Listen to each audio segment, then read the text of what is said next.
Hello and welcome everyone. और आज हम ड्राइव कर रहे हैं रेनो डस्टर का 1 litre turbocharge petrol engine manual transmission के साथ। रेनो का क्लेम है कि ये 19 किलोमीटर पर लीटर तक की माइलेज आपको दे सकती है, लेकिन रियल वर्ल्ड में क्या देती है ये बात आपको और मुझे, हम दोनों को ही इस वीडियो में पता चलने वाली है। तो अगर आप भी इंटरेस्टेड हो रेनो डस्टर के बेस वेरिएंट में या फिर मिड वेरिएंट्स में, तो इस वीडियो को पूरा देखिएगा। Stay tuned. And as always हमारा माइलेज टेस्ट शुरू होता है यहाँ पेट्रोल पंप से, जहाँ हमने इसके फ्यूल टैंक को एकदम ऊपर तक फुल करवाया और फिर उसके बाद ट्रिप मीटर को रीसेट कर दिया। और एग्जैक्टली 8:29 पे हम लोगों ने अपना माइलेज टेस्ट शुरू कर दिया। और अभी जैसा कि आप नोट कर सकते हो 9:03 हो रहे हैं, मतलब 34 मिनट हमें ड्राइव करते हुए हो चुके हैं और 33 किलोमीटर हमने कवर कर लिए हैं, जिसके लिए गाड़ी इंडिकेट कर रही है 14.7 किलोमीटर पर लीटर की फ्यूल एफिशिएंसी। अब देखा जाए तो ये फिगर्स काफी एवरेज है, लेकिन हम इतनी जल्दी कोई कमेंट नहीं करते हैं क्योंकि अभी तो हमें बहुत सारा डिस्टेंस कवर करना है। और जितनी देर में मैं इसके ट्रिप मीटर में और किलोमीटर ऐड करता हूँ, क्यों ना इस वेरिएंट को डिस्कस कर ले और मैं आपको बताता हूँ कि इसमें आपको क्या क्या मिलने वाला है। सबसे पहले तो डस्टर के एक्स-शोरूम प्राइसेस देखिए 10.49 लाख रुपीस से शुरू होते हैं अगर आप ये 1 litre turbocharge 3 cylinder petrol engine opt करते हो तो। लेकिन जो अभी हम वेरिएंट ड्राइव कर रहे हैं टेक्नो,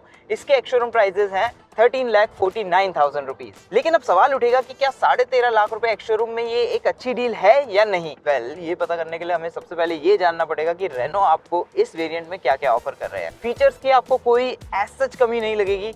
इस प्राइस पॉइंट पे इस सेगमेंट की गाड़ी में जो भी काम के फीचर्स हैं वो सभी आपको यहाँ पे रेनो ने ऑफर किए हुए हैं। चाहे आप बात करो एक अच्छी सी टच स्क्रीन की, 10.1 इंच की आपको टच स्क्रीन मिल रही है और इस स्क्रीन को कॉम्प्लीमेंट करने के लिए आपको आर्कमिस का साउंड सिस्टम भी मिलता है। Wireless Apple CarPlay, Android auto दोनों ही इसमें आपको मिलते हैं। डिजिटल ड्राइवर डिस्प्ले आपको मिल रहा है। यस, इसका साइज छोटा है और ये इतना ज्यादा कस्टमाइजेबल भी नहीं है, लेकिन हाँ, जरूरत की सारी इन्फॉर्मेशन ये आपको डिस्प्ले कर देता है, इंक्लूडिंग कि आपको गियर कब शिफ्ट करनी है। वायरलेस चार्जर है आपके फोन के लिए। फुली ऑटोमेटिक क्लाइमेट कंट्रोल आपको मिलता है, क्रूज कंट्रोल आपको मिलता है। ऊपर देखो बड़ी सी पैनोरामिक सनरूफ आपको मिलती है और हाँ, फ्रेमलेस आईआरवीएम भी आपको मिलता है। और अब बात आएगी कि इसका कैबिन कितना प्रीमियम है, तो देखिए यहाँ पे आपको लेदरेट तो नहीं मिलेगा डोर पैड्स पे या फिर यहाँ डैशबोर्ड के ऊपर, लेकिन सॉफ्ट टच के लिए रेनो ने आपको यहाँ फैब्रिक दिया हुआ है और सीट्स भी आपको फैब्रिक की मिलती है, जिसका मतलब वो काफी ज्यादा ब्रीदेबल है। उनका कंफर्ट कैसा है?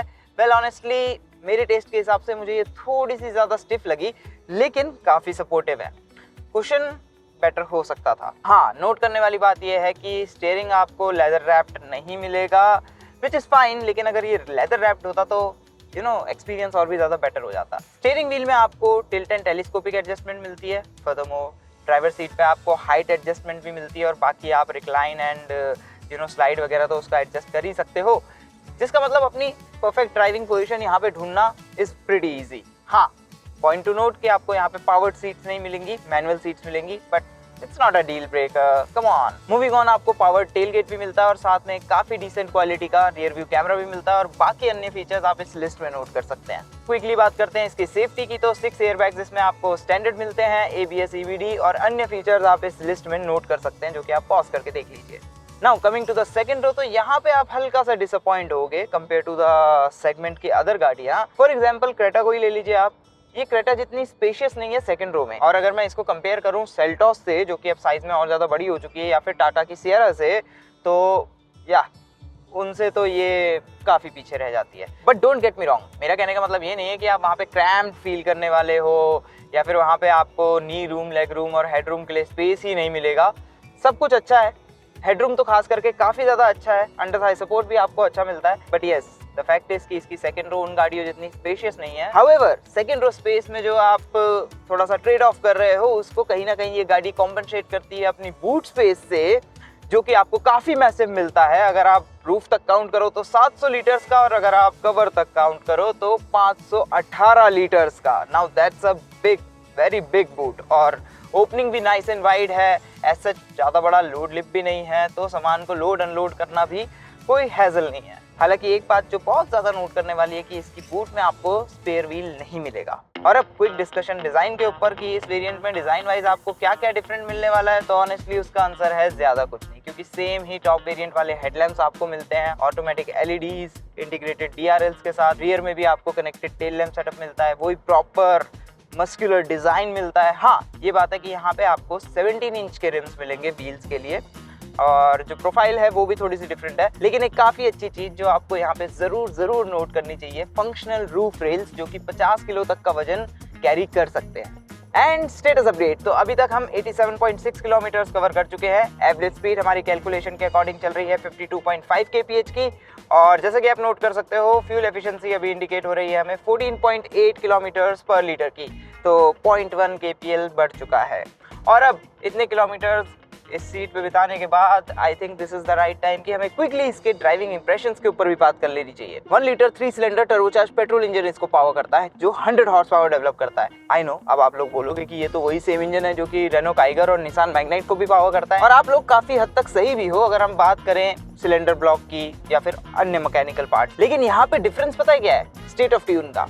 तो भले ही 100 हॉर्स पावर आपको यहाँ पे भी सेम ही मिल रही है, लेकिन 166 न्यूटन मीटर्स के साथ इस इंजन में आपको ज्यादा पीक टॉर्क मिलता है। और ये इंजन काफी इंटरेस्टिंग वे में टॉर्क को डिलीवर करता है। तो 1000 आरपीएम से आपका टॉर्क का सर्ज शुरू होता है, 2000 आरपीएम पे आपको पीक मिलता है, और फिर उसके बाद ये एकदम से नीचे नहीं चले जाता, धीरे धीरे धीरे धीरे ड्रॉप होता है, जिस वजह से ना आपको कहीं भी टॉर्क की कमी फील नहीं होती है। और क्योंकि इतने लो एंड पे आपको मैक्सिमम टॉर्क मिल रहा है, तो आपको गाड़ी का रिस्पांस अच्छा लगता है, पिकअप अच्छा लगता है, चाहे आप किसी भी गियर में हो। रिजल्ट ये होता है कि आप इवन थर्ड गियर में भी इसको 20 kph की स्पीड पे उठा सकते हो, ट्रैफिक कंडीशंस में। गियर रेशियोज भी आपको काफी सॉर्टेड लगेंगे, सिर्फ एक फर्स्ट टू सेकंड जो जंप आता है उसको छोड़ के, क्योंकि वहां पे आपको हल्का सा, अगर आप ज्यादा मोमेंटम कैरी नहीं कर रहे हो तो एक लैग फील होता है।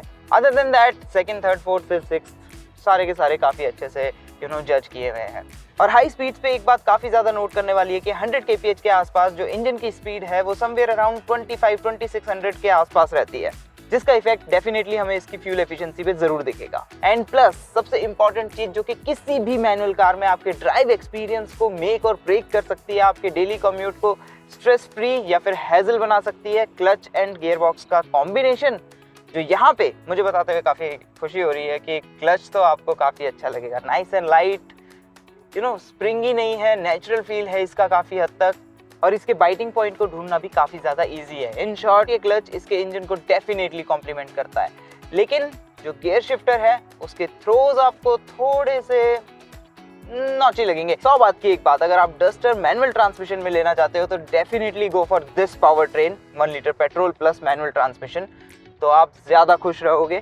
और लीजिए, इसी के साथ हमारा फ्यूल एफिशिएंसी टेस्ट भी खत्म हो गया। तो जैसा कि आप नोट कर सकते हो कि 15 किलोमीटर पर लीटर की फ्यूल एफिशिएंसी फिगर्स इंडिकेट कर रही है गाड़ी, और 147 किलोमीटर हम कंप्लीट कर चुके हैं। एवरेज स्पीड हमारी जिसके लिए रही 53 kph की, लेकिन इसके टैंक को फुल कराने पे हमें पता चला कि इसने 9 लीटर पेट्रोल कंज्यूम कर लिया था इन 147 किलोमीटर के लिए, जिसका मतलब फ्यूल एफिशिएंसी बनती है रियल वर्ल्ड में 16.33 किलोमीटर पर लीटर की, जो कि इंडिकेटेड से ज्यादा है। हालांकि यहाँ पे मैं कुछ चीज़ें आपके ध्यान में लाना चाहूँगा कि जो एम्बिएंट टेम्परेचर था ड्यूरिंग आवर टेस्टिंग वो इतना ज़्यादा हाई नहीं था, मतलब दिल्ली एनसीआर के हिसाब से हाई नहीं था, और जो ट्रैफिक भी हमें मिला वो काफ़ी हद तक स्मूथ था। तो आप इसको ना हाईवे के हिसाब से फ्यूल एफिशिएंसी कंसीडर करके चलिएगा। आई नो आप लोग सोच रहे होंगे कि ये क्या बात हुई, 1.3 लीटर टर्बो पेट्रोल इंजन तो ज़्यादा पावरफुल है, तो उसके साथ मैनुअल ट्रांसमिशन ज़्यादा मज़ेदार नहीं होगा। भले ही वो अपने सेगमेंट का सबसे पावरफुल इंजन है और मैनुअल ट्रांसमिशन के साथ काफ़ी एंगेजिंग भी लगता है, लेकिन thanks to the massive low end पे जो आपको टर्बो लैग मिलता है, उस इंजन के साथ Duster day to day commute के लिए ना इतनी ज़्यादा वेल सूटेड नहीं है। सिटी कंडीशंस में उस पावर ट्रेन में आपको काफ़ी फ्रिक्वेंटली गियर चेंजेस करने पड़ते हैं, और जो उसका क्लच है वो भी इससे ज़्यादा हैवी है और इतना ज़्यादा स्मूथ भी नहीं है। और उसके साथ ऐड कर लीजिए कि उस इंजन को स्लोअर स्पीड्स पे स्टॉल करना काफ़ी ज़्यादा ईजी है, जो कि आपके डे टू डे कम्यूट को थोड़ा और स्ट्रेसफुल कर देगा।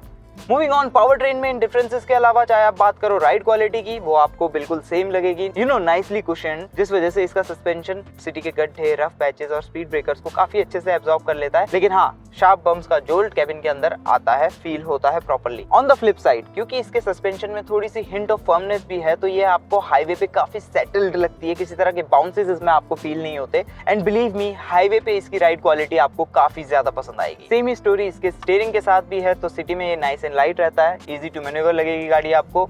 वहीं हाईवे पे आपको अच्छे वेट के साथ काफ़ी अच्छा कॉन्फिडेंस प्रोवाइड करता है, जिस वजह से गाड़ी आपको काफ़ी प्लांटेड लगती है और अच्छा खासा फीडबैक भी देता है। उसके अलावा विजिबिलिटी भी काफ़ी सही है, कहीं भी एज सच कोई मेजर ब्लाइंड स्पॉट क्रिएट नहीं होता है। आपको ड्राइविंग पोजीशन अच्छी लगेगी क्योंकि आपको प्रॉपर बॉनेट दिखता है, जिस वजह से इस गाड़ी को जज करना काफ़ी ज़्यादा ईजी है। हाईवे पे इसकी ड्राइविंग पोजीशन आपको एक अच्छा कॉन्फिडेंस भी देती है। हालांकि एक चीज़ जो आप इस ड्राइव ट्रेन के साथ मिस करोगे वो है रिफाइनमेंट। देखिए, जो इसका 1.3 लीटर टर्बोचार्ज पेट्रोल इंजन है वो काफ़ी ज़्यादा रिफाइन है क्योंकि वो एक 4 सिलेंडर इंजन है, वहीं ये एक 3 सिलेंडर इंजन है, जिस वजह से आपको एक रफनेस जो 3 सिलेंडर इंजन के साथ होती है ना वो फील होगी। स्पेशली जब आप आइडलिंग कर रहे होगे ट्रैफिक लाइट में, या फिर सुबह सुबह जब आप इसको कोल्ड स्टार्ट करोगे तो आपको वाइब्रेशंस काफ़ी अच्छी खासी फील होती है यहाँ स्टीयरिंग व्हील पे, सीट में एंड कैबिन में। एज सच कोई भी हार्शनेस तो नहीं है, लेकिन हाँ, जो इंजन की नॉइज़ है वो कैबिन के अंदर अच्छी खासी फिल्टर होती है। स्पेशली जब आप थोड़ा सा इंजन को पुश करते हो ना तो वो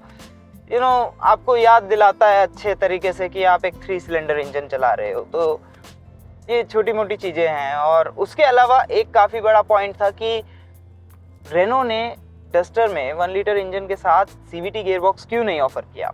नाउ इसके पीछे एक काफ़ी बड़ा रीज़न ये है कि जो इनका DCT वेरिएंट है, basically 1.3 litre turbo DCT variant, वो शुरू होता है 14.5 लाख रुपीस से, जो कि इस वेरिएंट से सिर्फ 1 लाख रुपए महंगा है। तो honestly according to the Renault, CVT gearbox का मार्केटिंग वाइज इतना ज़्यादा सेंस नहीं बन रहा था, लेकिन फीडबैक लेने के बाद रेनो का कहना ये है कि वो उसको काफ़ी सीरियसली कंसिडर कर रहे हैं and there is a possibility कि फ्यूचर में Renault Duster 1 litre turbo petrol engine के साथ CVT गियरबॉक्स भी ऑफर कर सकते हैं।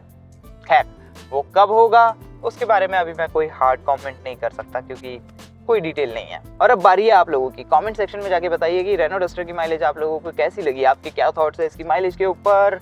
बाकी तो डिटेल आपको पता ही है। आगे की वीडियोस देखिए, इस वीडियो को शेयर करिए अपने दोस्तों के साथ, उनसे भी सब्सक्राइब करवाइए। अगर वीडियो अच्छी लगी है तो लाइक छोड़ना मत भूलिएगा और हाइप बटन भी दबा दीजिएगा। Thanks for watching, see you next time.